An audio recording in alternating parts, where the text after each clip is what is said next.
It's Friday, July 25th, 2025, and I'm Dave Soap. 3 things to know today.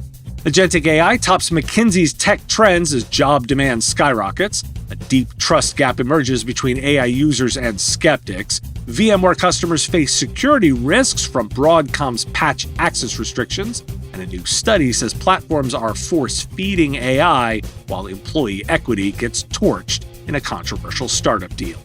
This is the business of tech.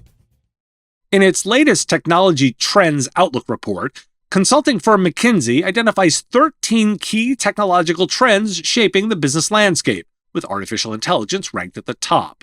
The report highlights the surge in job postings for agentic AI roles, which increased by nearly 985% between 2023 and 2024, reflecting the growing interest and investment in AI systems that can perform complex tasks on behalf of users.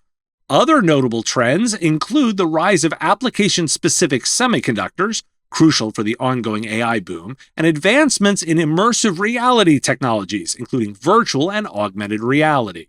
The report also emphasizes the importance of digital trust and cybersecurity, particularly as organizations face new challenges from AI-enhanced cyber threats. A recent survey highlights a significant divide in attitudes towards AI in the workplace, revealing that those who do not use AI, particularly older adults and workers in lower-paid jobs, are more likely to perceive it as a threat to their employment. The survey, conducted by YouGov in March of 2025, found that nearly 50% of non-users believe AI could jeopardize their job security, compared to only 18% of frequent users who view it positively. Younger individuals and those in professional roles show higher usage rates and a more favorable outlook on AI, with about 40% of office workers viewing it as an opportunity.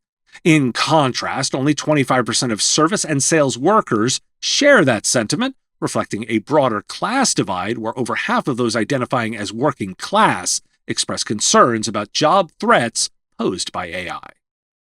A recent study from Carnegie Mellon University reveals that large language model chatbots, often viewed as experts, tend to become more overconfident after providing incorrect answers.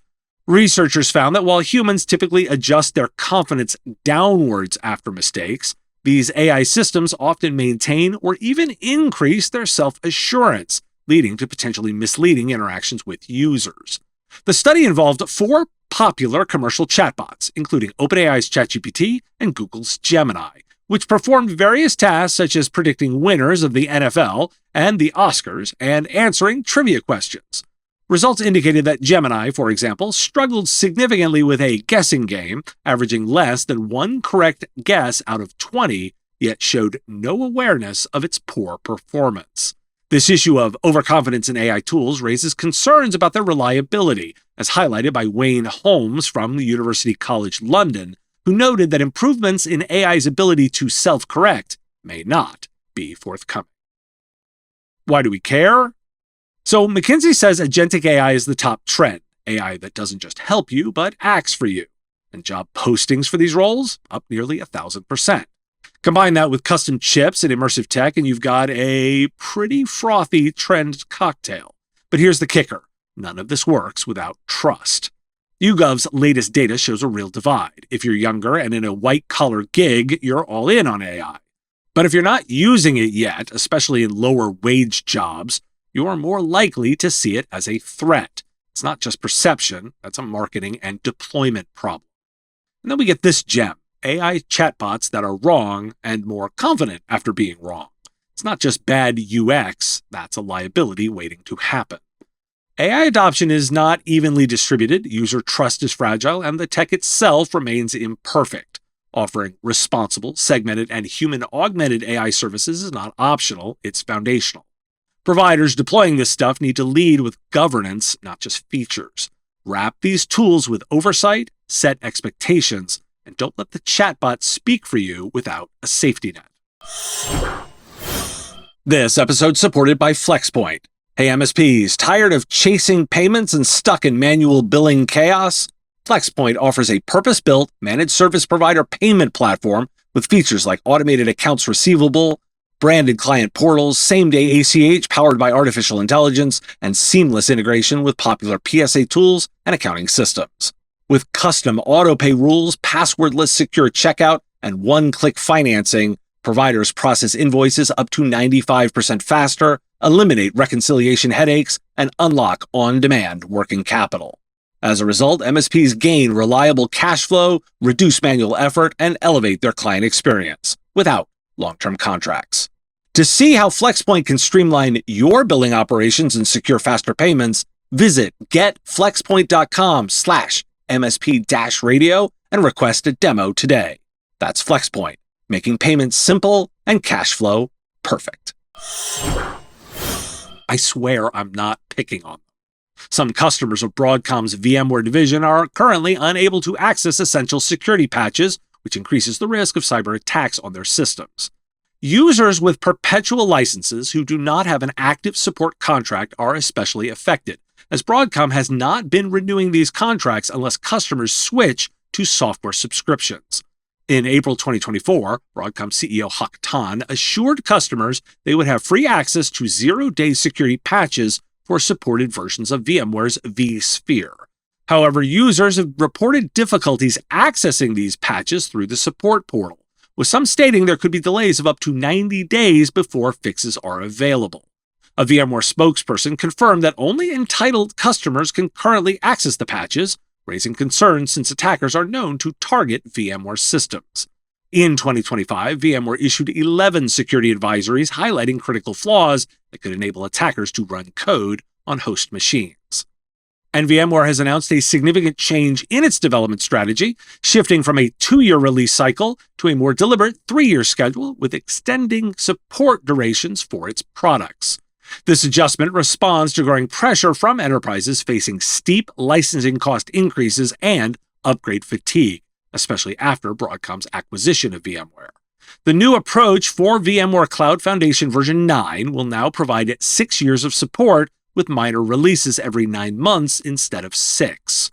According to Sanchit Virgoya, chief analyst at Greyhound Research, chief information officers see the current 24 to 36-month period as crucial for platform strategy decisions as they navigate substantial cost increases that can reach up to 500%. The longer timelines and revised support model aim to offer enterprises more flexibility and predictability in their technology planning. Why do we care? Broadcom's back at it again, this time by blocking access to critical VMware security patches unless customers pony up for subscriptions. Even though Hock Tan promised free zero-day patches last year, turns out that doesn't help if you can't download them without a current support contract. And customers with perpetual licenses, you're out of luck. This is a huge problem. If you're an MSP managing VMware workloads, you now have clients running vulnerable systems that you can't patch unless you push them into new licensing. That's not service delivery, that's hostage negotiation. And sure, they've slowed the release cycle to 3 years with longer support windows, but that's just window dressing. The real issue is trust. VMware used to be boring in a good way. Now it's anything but. This isn't just a pricing issue, it's a liability. If you haven't already started evaluating exit strategies from VMware, ask yourself, why not? And time for some Friday Big Ideas. Starting to feel like AI features in products are being pushed on you?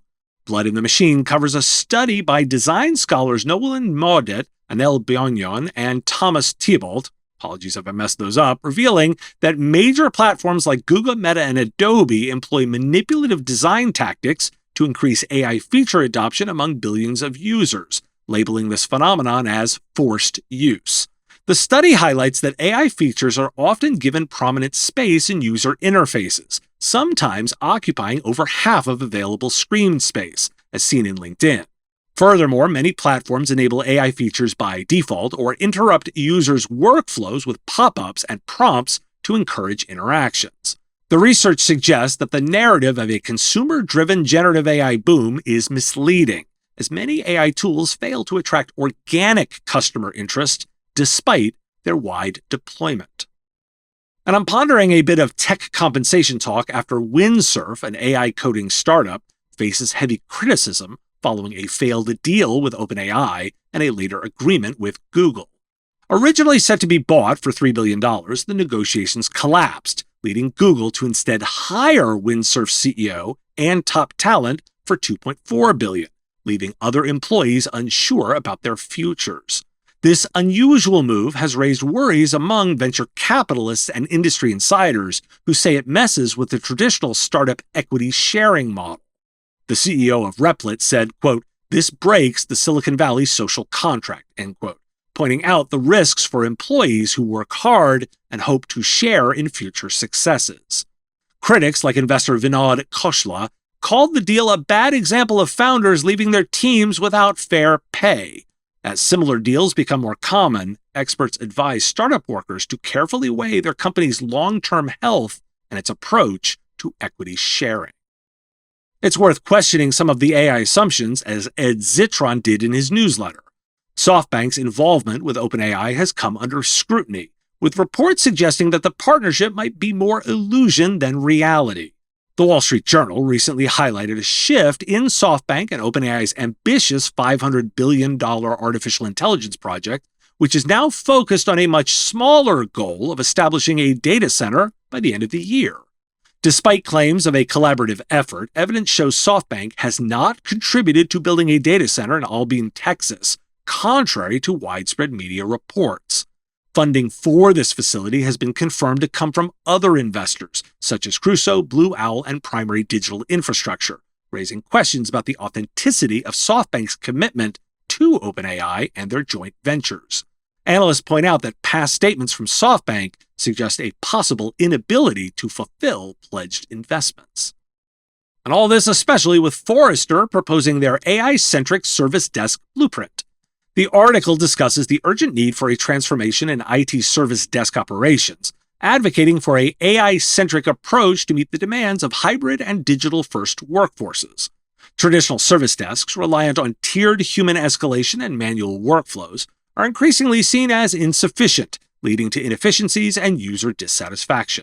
As digital transformation accelerates, organizations must embrace intelligent automation and predictive capabilities to enhance the user experience and reduce operational costs. The Forrester report highlights that legacy systems often hinder productivity due to slow handoffs and lack of contextual awareness. By adopting a multi-layered strategy that integrates technology, process, and culture, IT leaders can shift from reactive to proactive support, ensuring faster issue resolution and improved alignment with business outcomes. So why do we care? Feeling like AI is being shoved down your throat? You're not wrong. That study calls it forced use, where platforms like LinkedIn and Adobe hijack your screen to push AI features nobody asked for. It's not adoption, it's UI bullying. Meanwhile, the startup Windsurf just set fire to the Silicon Valley equity playbook. Their OpenAI deal collapsed, Google scoops up the top execs for billions, and regular employees get shafted. So much for we're all in this together. This is potentially a big deal for compensation and trust. This could start really damaging retention strategies. And remember that $500 billion AI project SoftBank was bragging about with OpenAI? Turns out they didn't put a dime in for actual data center being built. The real money come from other investors. It's classic PR vapor.